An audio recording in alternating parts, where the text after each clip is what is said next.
Hello everybody, this is a very quick short video on a product that I make.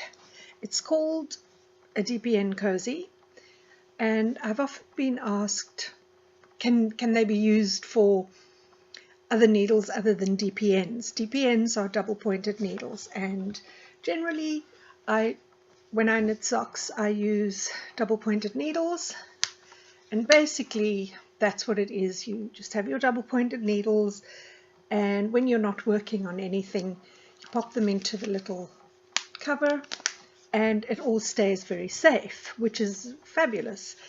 But I've often been asked if you can use them for something else, and in particular, can you use them when you're using circs or circular needles to knit socks. So I don't have anything on circular needles at the moment, particularly not socks. I generally knit socks on DPNs.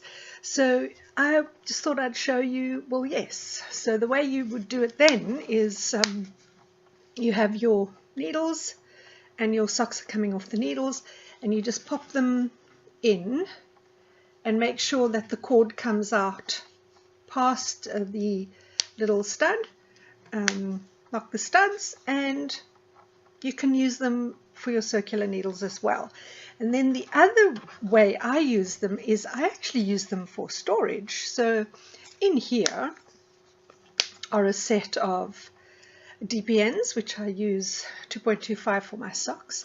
Just pop them in, close the press studs, and you can wiggle them about and it all stays put. I have another leather one here, so the needles are inside and it's all in one place, and you don't have to go crawling around in your accessories box to find 5 or 4, whichever one you need. So I hope that was helpful, and thank you for watching. Until the next time.